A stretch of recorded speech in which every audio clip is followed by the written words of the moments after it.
So today's episode addresses the poster child of the quadrant 2, that being certainty. It's been said, whoever has the certainty rules.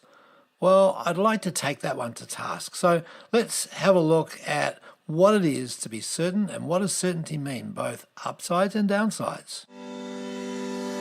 This is a place where those who suspect they're innately wise, brilliant and powerful come to learn how to transform their lives, one cognition, one realization and one blinding flash of the obvious at a time. We are the innovators, the record breakers, the world makers and creators of all kinds. We supersede the suppressive worldview of mass ignorance and awaken the strength within. We are waking up to our innate secrets. My name is Dr. Mark Postles and welcome to the Innate Secrets podcast. Or possibly imprisoned because you weren't being truthful to yourself and you lied about your potential and what you were capable of and what you wanted to do. So that's a prison. That holds you back, that stops you from being free. So while these prisons are limitations for sure, the flip side of uncertainty as a prison of your mind is certainty. And uncertainty is definitely an area that could be seen to be negative, but it's also an area that could be seen to be positive. Likewise, certainty has the two polarities there as well. So let's explore these weird opposites. Now, I can say with absolute certainty that inside every person, inside you, is a genius. Inside every person, there's something miraculous, unique. If you look around, there's not one other person in the world who is exactly like you, and there's no one who's ever been exactly like you. So inside of every person is this Aristotle, Da Vinci, Plato, Milton, or Shelley, Copernicus, or Galileo. It's the great artist or poet, or businessman, or leader, thinker, philosopher. It's all within. It is all within you. So life is about waking that up. It's about bringing those possibilities to the surface. Now, when we look at the relationship between quadrant 1, which is the right frontal part of the brain, and the quadrant 2, which is the left basal part of the brain, we see a relationship here between uncertainty and certainty.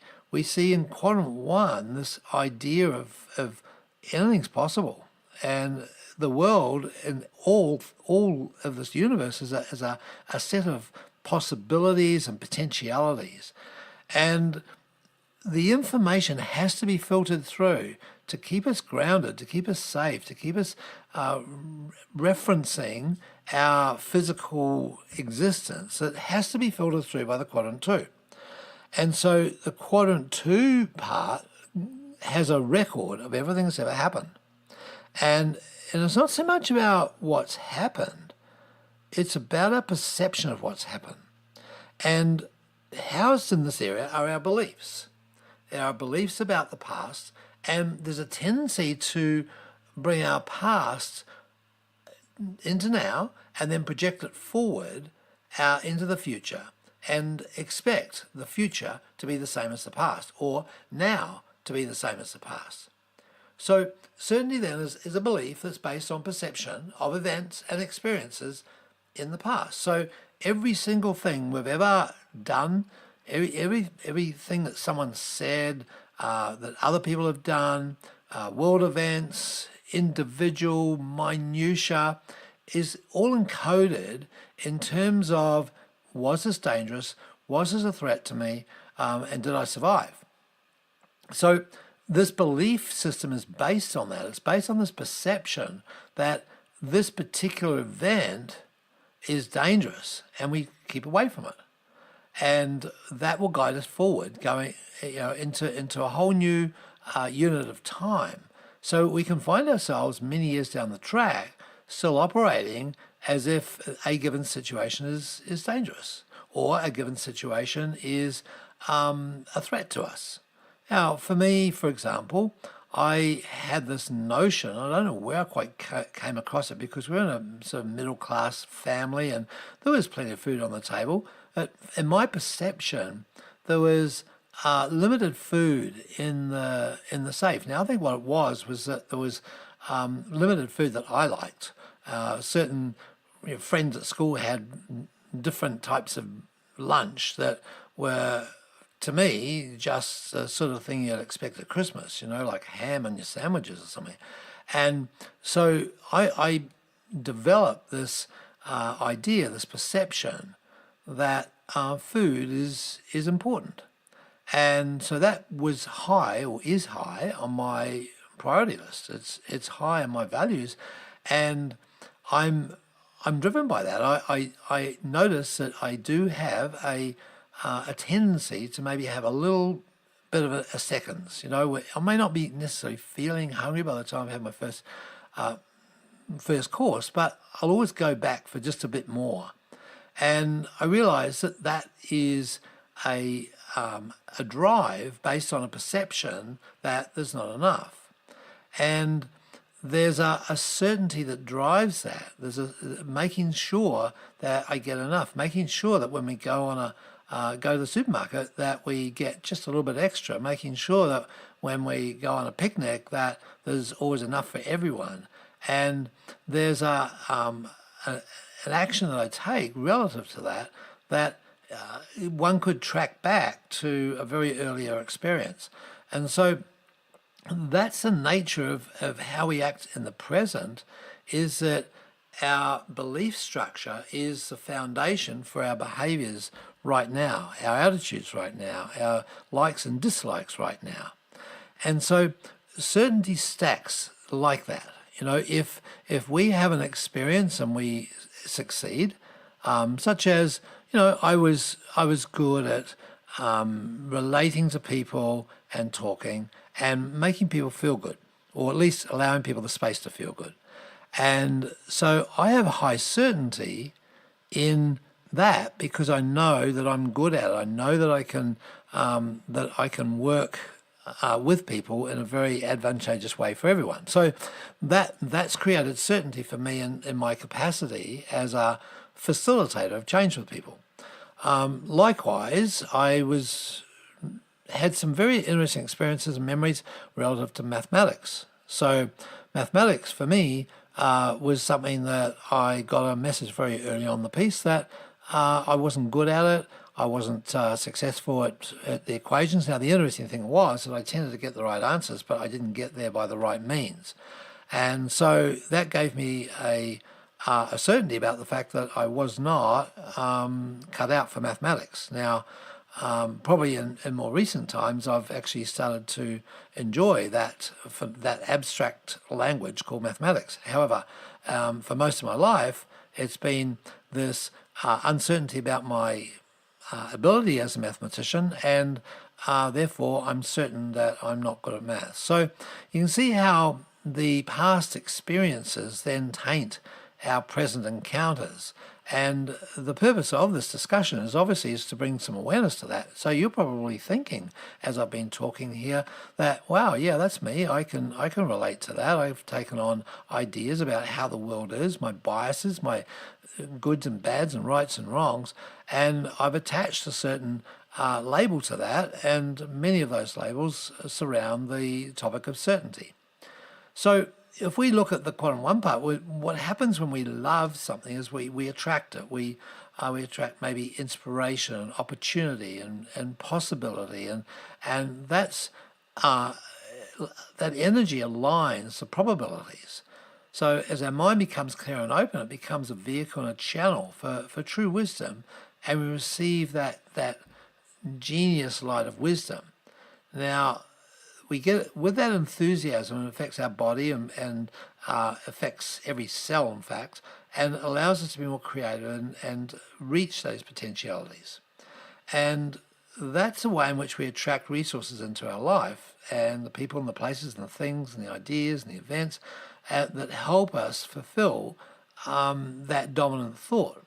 Now, that has to be fueled by a state of certainty about the fact that this world is big and that it's intelligent, and that as the premise of the innate secrets is that it is there as a benevolent world, and yet at the same time there's an uncertainty about it, and this is where the push-pull happens, because it's about allowing ourselves to be uncertain, and it has to come from a high state of certainty. So see, the certainty about the world is that we trust it. And when we trust it, then we're safe to be uncertain. If we're cowering from the world and we're defensive and we're trying to survive, we go into certainty to protect ourselves. So if we look at it from that position, then there's upsides and downsides. And the upsides of certainty would be that, well, we're sure. We understand that, yes, this has happened before, I know the way out, follow me, or I know how to do it. It gives us a laser-like focus because it brings things into a pinprick of a concentric nature where we just go after a certain one thing. And we can therefore have great penetration. Think of a laser, it just goes very, very narrow. And so we can have influence. And certainty will allow us to plan very rigorously and definitely. And it allows us to organize things and therefore have control. And probably one of the big outcomes of certainty is to have control. Now, on the flip side of that, then we have certainty. It takes us so narrow we can't see the forest for the trees, so to speak. It is a state of exclusiveness, so that it will exclude other opinions and other beliefs. So when we're certain, we block out anything else that's around us that could blur the edges of that we're certain of. It might bring in another viewpoint, another opinion. And so that leads to dogma. That leads to being so certain about something that we're not willing to look at any other facts. And it's really interesting because this quadrant 2 area is the area of cerebral science. And it's where science begins, and the pursuit of science can become very, very dogmatic if it doesn't go into the quadrant 1 part and the big picture and start to imagine. So we find that most scientists tend to be quite dogmatic, and they become paralyzed. There's a paralysis that sets in because it's not willing to look at the variables. It wants to exclude the variables and exclude anything that's not fitting with its particular idea or particular dogma.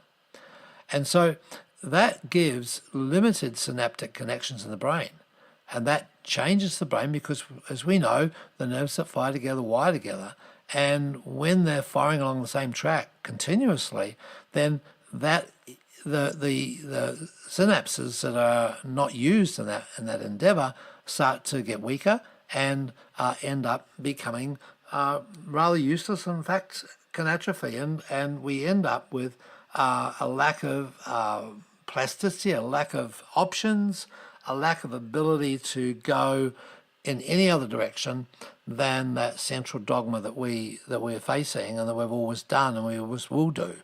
So and in fact, I think that's probably why they say that scientific revolutions happen with the headstones of the previous scientists. You know, that science only changes when the old school die out, and then it allows for a new group to come in with maybe a bigger picture. And if they continue with the same route, though, they too will go into that same limited brain function and live in their area of